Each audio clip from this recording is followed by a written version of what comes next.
and having the capacity for having a large heart.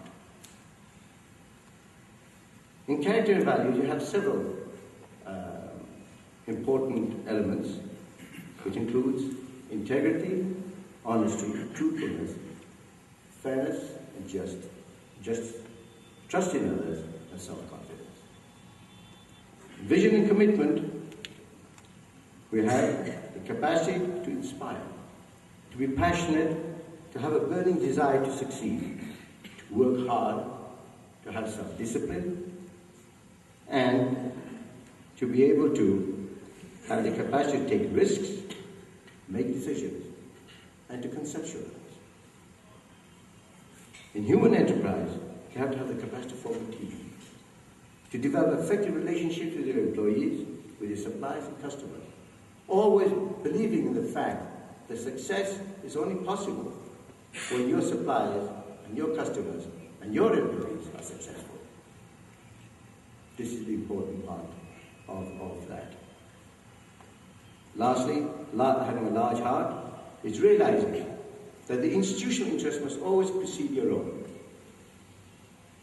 That the long run is far more relevant than expediency in short run. And that you share the benefits that are gained through collaborative enterprise among yourself, among your employees, and to practice philanthropy and charity. And it's to give back, because the more you give, the more you get. That is for sure.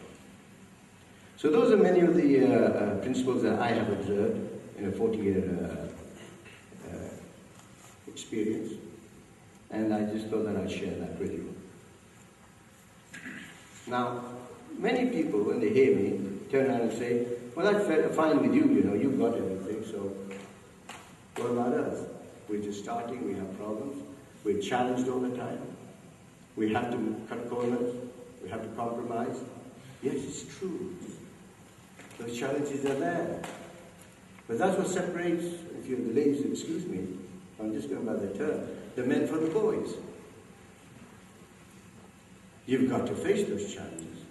And you've got to face them square. You've got to have courage. And realize that you're going to have to not compromise. My experience tells me that the most important part of all of this is integrity and values. Because that's the fundamental foundation on which the whole edifice stands. And if you compromise those, then you are fundamentally being expedient. You're not thinking in the long term. Because what will matter at the end of the day, and let me assure you, ladies and gentlemen, every one of us is going to face death. You've got to think, when I die, what do I want to be known for? It's a very important question. When I die, as Muslims, what type of success do I want on the Day of Judgment? If you don't keep that in mind, then your tendency to be expedient is very high. But when you keep those long-term objectives in mind, then you find that it affects your pattern of behavior, the way you will meet with people, the way you will embrace challenges, the way you will endeavor to make right decisions. And decisions, the reputation of built on decisions, which are like the waves on the shore. Little by little, the waves come in and they build the beach, the sand. And so is the same with life.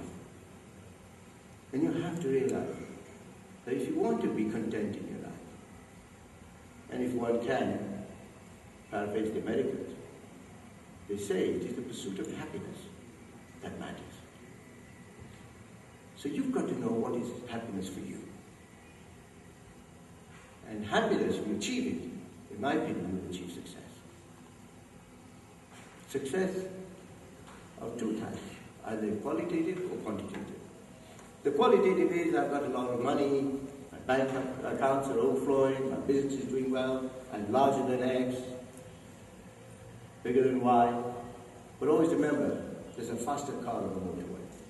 There's always somebody who's bigger, somebody more profitable, somebody more innovative. So then what about yourself? So how relevant is that going to be to you?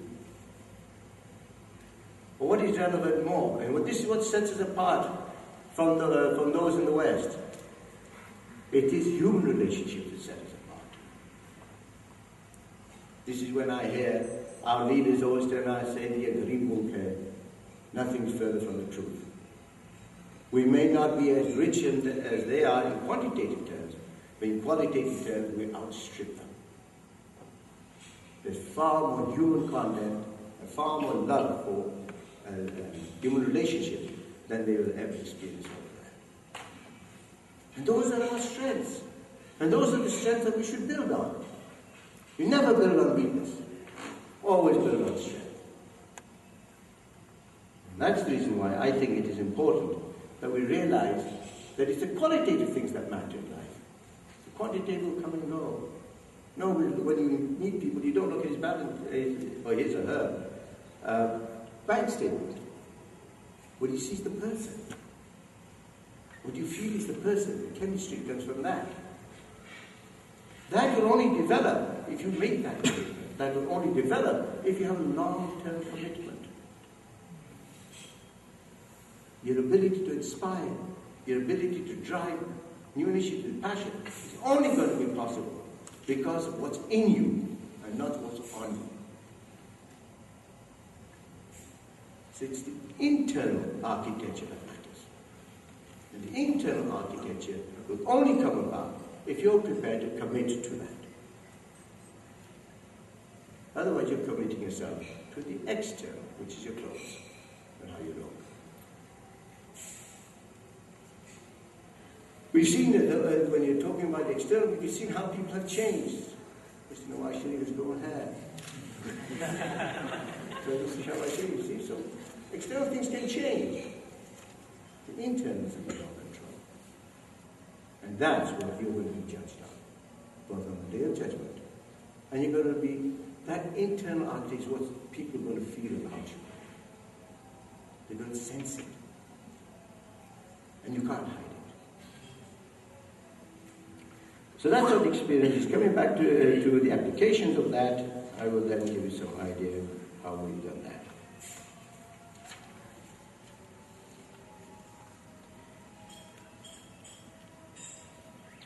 I'd like to give you an example. For example, when I became chief executive of Hercules. You know, one has always challenged with the union. So I called the union members in and I said, listen, let's have an understanding right from day one. Very simple understanding. I only have 3 principles. 1, we never lie to each other. Always tell the truth. 2, we never interfere in each other's affairs. We don't interfere in union affairs, you don't interfere in management.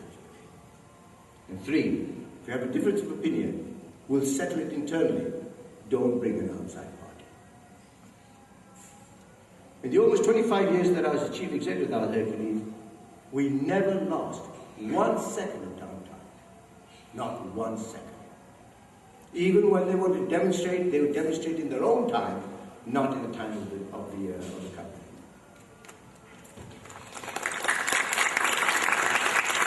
So that the union, the CBA were re-elected, I think 8 times. One of the times that they were re-elected, they said, whatever the chief executive wants is what we want. And they got elected on that. I can give you an example of how important the internal architecture is.